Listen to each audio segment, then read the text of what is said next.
Hello, welcome to Jessie at Home, and today in this video I'm going to show you how to make this little braided cable knit bracelet. And I am going to be using Red Heart reflective yarn with size 10 knitting needles, and I also need a cable needle, which I am just actually using a double pointed needle as my cable needle. You can use a cable needle as well if you want to, but that's just what I happen to have, so it's what I use. Okay. For this bracelet that I have, this sample that I've made in the sample, I used a Provisional Cast On, and then in the end I grafted the two ends together. The cast on and the end I grafted together, and it gave it a seamless look. The most difficult part about this bracelet is grafting those two ends together. So I would not blame you if you decide to just cast on in a normal method and then bind off in a normal traditional method and then sew your two ends together, and you'll have a little seam somewhere in your bracelet, but oh well, that's fine. It's not really a big deal. So however, in this sample I'm going to show you, I'm going to use my Provisional Cast On. So I just have tons of scrap yarn sitting about in a bin that I use for crafts with the kids or whatever, and it's great for provisional cast-ons. And my little shortcut that I do is I start off with one or two chains, and then I wrap the yarn around the back of the hook of the needle and then chain one. Wrap the yarn around the back of the needle, chain one. Wrap it around the back of the needle, chain one, and so on and so forth.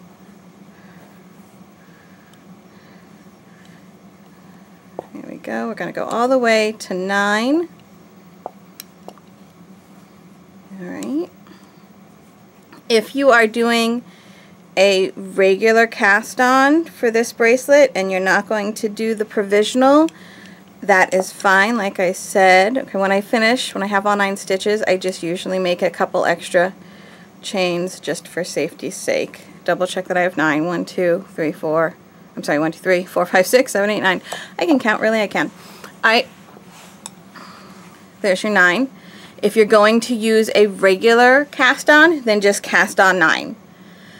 And then you'll start right where we're about to start. I'm going to make 8 rows, and this is an 8-row repeat. So this row that I'm starting is row 1, and this is the beginning of the repeat. I'm going to show you the 8 rows, and then you're just going to continue repeating those 8 rows until your bracelet is the length that you need.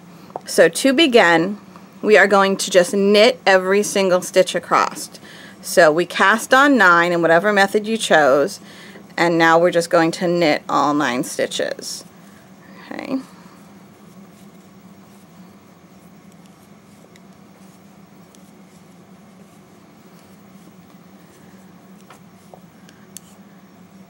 There's row 1. Now for row 2, flip your needle around, and we're just going to purl all 9 stitches.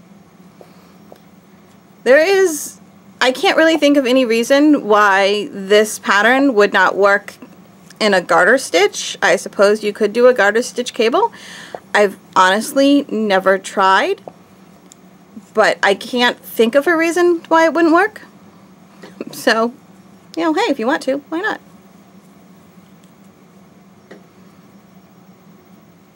Okay, so there's my 9 stitches for row 2.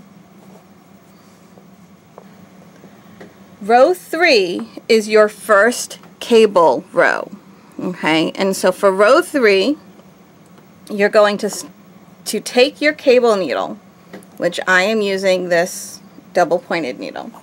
You are going to slip your first 3 stitches onto your cable needle. Okay, you just slip them on in the direction they're already on. You just go straight onto the needle, no fancy twisting or anything like that. Just straight onto the needle, and then you hold your cabled needle, your cabled stitches, in front of your work. In this case, we're holding our cable stitches in front of our work. Alright? The nice thing with the cable needles is they have a little divot in them. Some just have a little divot. They kind of come have that little V and then go straight across. Some are a U, so they hang on to your stitches and they don't slide out like a double point needle is likely to do. But you know what? I grabbed a double point needle, so I get to deal with it. So we have our 3 stitches. We've held them in front of our work. Now we are going to just knit the next 3 stitches. We're going to ignore those 3 stitches we're holding in front of our work, and we're just going to knit the next 3 stitches. 1, 2, 3. Now we're going to knit the 3 stitches that were on our cable needle. Now these 3 stitches, we pulled them to the front, right? Here they are, and they're in front of our work. And you want to make sure that you don't twist everything up. It's especially easy to do this the very first set of cables. It's really easy to do because you're so close to the beginning. But we are just going to take those 3 stitches on our cable needle, get them closer to the edge so we can work with them, and knit the 3 stitches from our cable needle. 1, 2, and 3. Put the cable needle aside, and now we're going to knit the last 3 stitches. 1, 2, 3. This first cable is going to look weird. It's not going to lay right, especially after the first row, but even when you're all done, the very first cable is just going to look weird because it's so close to the bottom. Don't worry about it. Okay, when you line everything back up to seam it together or to do your grafting, it will work. It just looks weird for now. So that was row 3. Row 4 is the same as every single even row we have, which is simply purl across. All 9 of the stitches in the order that they already are on your needle, just purl straight across for every single even row. And this is row 4, so we are purling straight across.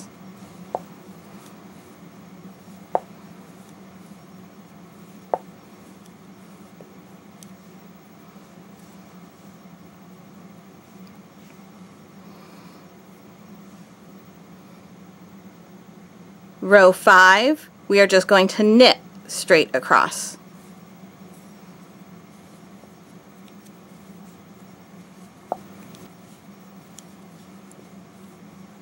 That's the end of row 5. Row 6, again, purl straight across. Even number row, purl across. Now we're ready for row 7, and row 7 is our second cable row. We're going to start this one a little differently. We are going to knit the first 3 stitches. So 1, 2, and 3. Now we're going to slip the next 3 stitches onto our cable needle. Just as we did before, they just go straight onto your cable needle. Nothing fancy about it. You're just slipping the next 3 stitches onto your cable needle. This time we're holding those 3 stitches behind our work. Okay, see how they're totally behind everything. And now we're going to knit the last 3 stitches.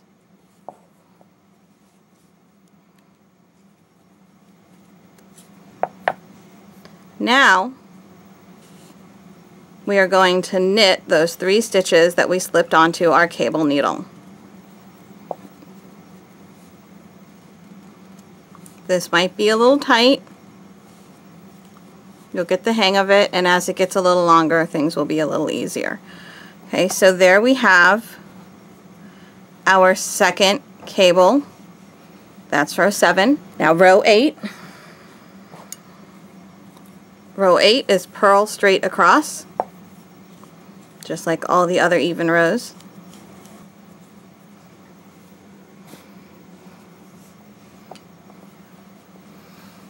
So this is what you have after you've completed rows 1 through 8, which are the rows that you're going to just repeat throughout the entire bracelet. I'm going to show you the 2 cable rows one more time so that you can have just another look at them and see what happens as this gets a little bit longer. Okay, so we just completed row 8.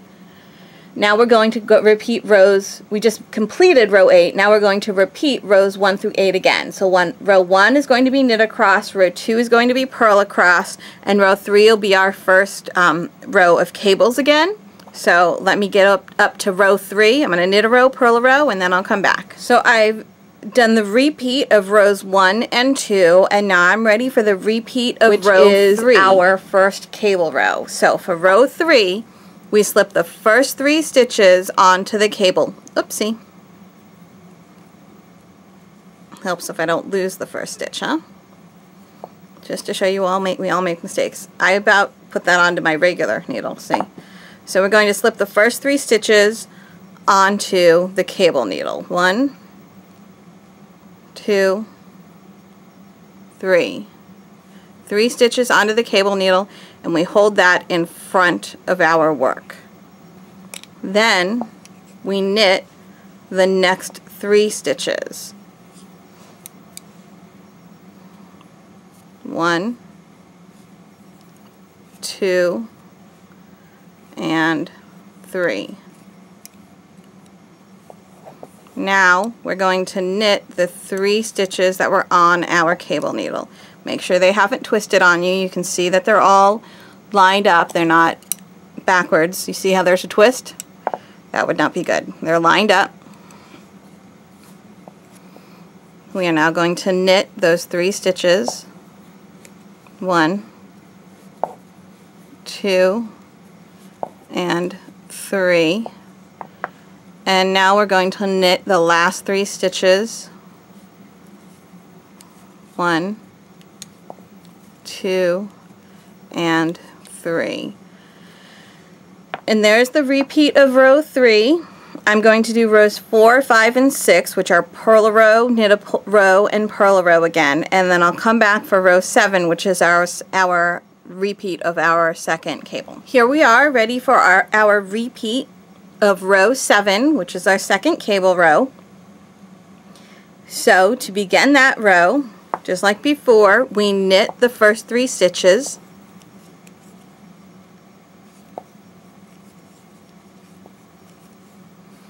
And now we slip the next 3 stitches onto our cable needle. We drop those 3 stitches into the back of our work, and we knit the next 3 stitches.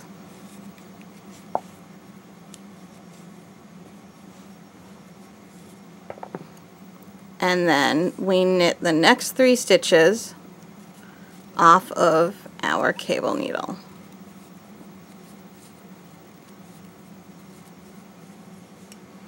Okay. Now you can see at this point, you can really see that it's starting to braid. Okay, this is really going to make a braided cable.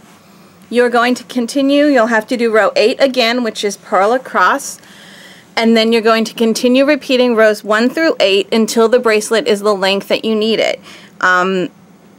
I really do recommend making sure that you end with row 8. Okay, I know it's a pretty big chunk of space when you're using such a bulky yarn. The bulkier your yarn, the bigger, the longer each repeat is going to be. So that'll give you a limited amount of sizes that your bracelet can be, since you have to do the whole 8 rows of the repeat.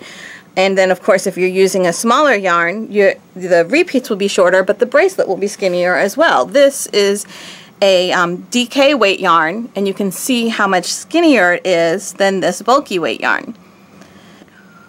Once you have completed rows 1 through 8, however many times you need to make this bracelet the length that you want, you can then seam it together. If you did a traditional style cast on and bind off, then you can seam it together. Just leave one of the tails nice and long and sew it together, and you're all done. You'll have a little seam on the inside of your work, and that's totally fine. If you did a provisional cast on, then you're going to leave yourself a long tail and you're going to graft it together. I am not going to show you that. I do not have a tutorial for grafting because at this point in time I don't feel like I'm not confident enough with that technique to be able to teach it to you. I basically still have to look it up every single time I do it.